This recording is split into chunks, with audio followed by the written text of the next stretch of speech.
I feel like people are branding themselves in a way that can get them famous as opposed to actually expressing their values. And to me, that's my biggest beef with music today. Yeah.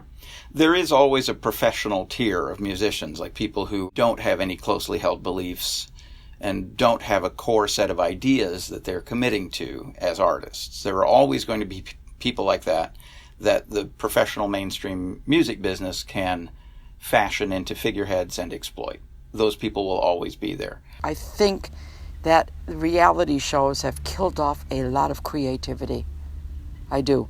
It's sort of made being famous more important than making good music. And I'm going to leave that there. This is how I feel about it. I mean, can you see Kurt Cobain on a reality show? Are you kidding? He wouldn't get past the first audition. So you were telling me that you think reality shows, specifically like American Idol and The Voice, have changed the industry for the worse. Why do you think that's the case? I do think reality shows have a lot to answer for. And I will be honest, first of all, and say that I do watch them because they are good entertainment. But you can't take it serious because you don't find stars that way. And what they've done now is they've made it accessible for nobodies, people who are frying hamburgers or pouring a milkshake or a waitress, or not that there's anything wrong with these jobs, but all of a sudden they go on this show and they're watched by millions of people with a production that even the biggest superstar wouldn't have. How is this okay for the music business, which is all about finding real talent? It's not about finding imitation. They're always doing somebody else's songs. So what you're doing is watching somebody. It's like watching a bunch of cover bands. You know, where's the originality? Where is it? And reality shows have ruined it. Well, I think the advent of shows like The Voice and American Idol have given this impression that A, singers rule the world, and B, that you can be famous in 15 weeks. And I find that kind of comical. Not that I take away any success from anybody, because life is hard. And if you're going to put yourself out and get yourself through the vetting process of these, basically they're game shows, and then have to do it on TV live, I give you a certain respect for that, because everyone tries every avenue you can. And I'm not saying that avenue wouldn't have been taken by my singer, maybe, if he had to do that. On the other hand, when they thank their fans for sticking with them for 4 months, I find it rather comical.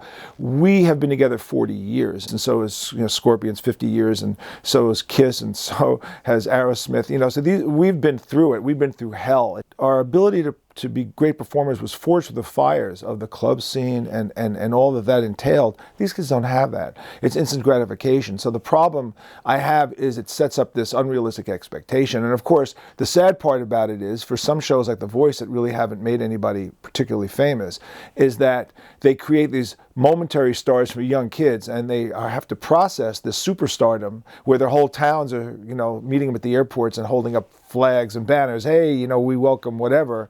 And then after their single drops and it bombs, they're back to anonymity again. And what happens? And I find it interesting to read those backstories of those people, because they're not great backstories.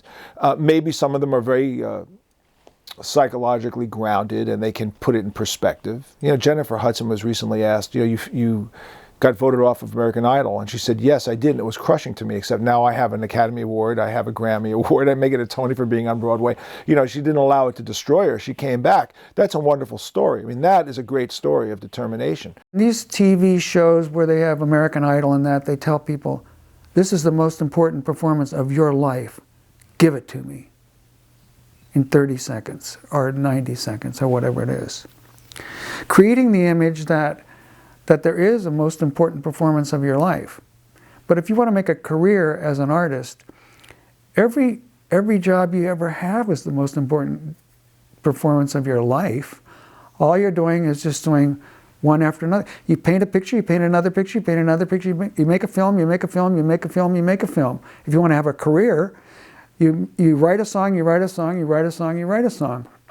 You perform it, you perform it, you perform it, you perform it. I think that a lot of young people today who are artists and want to become artists as a career, they're not watching American Idol. They're not watching those shows. The real artists are spending their time. They're writing songs. They're making movies. They're doing whatever they do, and that's just what it is. This is a weird new form of entertainment. Life isn't a game. One game. Life isn't a game. It's an endless series of events. There will always be that tier of music, of insubstantial, nonsensical, content-free pop music, right? There is also always a tier of dedicated, committed artists who are doing things to satisfy their creative impulse and for whom the music means the world, right? There are always going to be people for whom music is their primary mode of expression. And those people are always going to be making music that is substantial. Whether you like it or not, it means something to them, right? I think that dismissing an era of music as being a superficial era or being an insubstantial era mistakes this mainstream tier of fluff for the whole of music, when in reality the whole of music is extremely deep, and as you get deeper into your particular tastes, you find more and more value in it, more and more of interest. This business has always been a get-rich-quick business. Sure, that's how it is. But there seems to be, I think, I say it again, just all the originality and guts has been ripped out. It has become business. So much so that now record companies, when they're signing artists, now want part of their tour money and their merchandise. So it's become business. What did it used to be in terms of the deals? It did used to be, but it's more so now. It's more so now, more business. Because there's less originality, because it's become an art form now, you know. Oh, we find a bunch of people, we put them together, we put them on a reality show, they become famous, and we make lots of money, and then 5 years later you never hear from them again. This is how it goes. What happened? You know, they're killing the originality. Today's process is killing the originality of the business. Do you think there's any hope that it can go back to the way it used to be? I'm hoping it will go back to what it used to be. I think, you know, my granddaughter, she's coming up, she's 16 now. Whenever I say to her, do you like so-and-so and so-and-so and so-and-so, who's popular? Most of the time she says no. She goes backwards. She is going back in her mind and her loving to when the artist was an artist. They're not artists anymore. They're a bank investment. With any business, you know, the very first thought is how can we break into this business and how can we put out the absolute best product with no compromises. We have to blow the competition out of the water. But once they achieve that, then they start figuring out, gee, you know, we got this, okay, we've made this awesome guitar pedal. How can we make this knob 4 cents cheaper? And that times, you know, 100,000 units plus this little wire, we could have somebody else solder this, or we could have a machine do this. You know, then they start thinking of how they can cut corners and still get their product out there. You know, so I think the same thing happened with the record industry. You know, they didn't even know what they had. You know, in the beginning it was just everything was on fire, the music and the money was flowing, and you know, there's just behaviors that are classic rock stars, you know, like The Who and all that stuff, driving cars into swimming pools and throwing stuff out the hotel room windows. Like that sounds like that's classic stuff, but it was allowed because you were an artist. You know, now it's much more of a business, and yeah, I think that, you know, accountants and bottom line people have come in and it's changed. It's definitely changed. And that's not to say that there aren't talented artists out there, but I think the combination of technology and the way that the business works, it makes it more difficult to really have a voice. I think the bottom line has gotten much more, become much more the bottom line. You know, a lot of my favorite bands like Kiss, it took them 3 records before they broke. Casablanca was actually going broke trying to break Kiss, and their fourth record, which was the Kiss Alive. You know, they weren't able to capture what they did in the studio, so that live album came out and really captured what they did. And they had a hit with Rock and Roll Night, which had been released on a previous record but didn't do anything. Same thing with Cheap Trick, I Want You to Want Me was on their first record. It took their fourth record, Live at Budokan, for them playing in their natural kind of habitat, as it were, for them to break with that tune.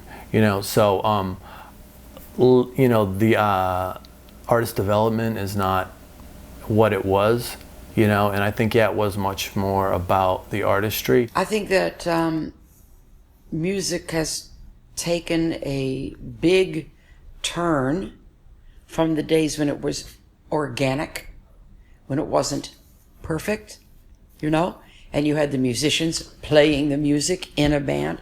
It's, I mean, every single song has that, you know, that effect that Cher used on Believe, that vocal effect. Auto-tune. Every record has it. Every single record now. And it seems to be the emphasis is not on the beat, the emphasis is not on the balls of a song. It just seems to be, the music of today seems to be undefinable. Can I put it that way? Of course you can. What is the balls of a song? Could you elaborate on that exactly? The balls of the song is that it reaches and grabs you. It just takes you in. It's the balls, it's the meat. Like last night when we played. Okay, when I went to Sweet Little Rock and Roller, you were in the zone. You were in there. You were inside the music. I don't think the music does that today. Hey, thanks for watching. My name is Daniel Sarkisian. I'm an independent filmmaker from Toronto.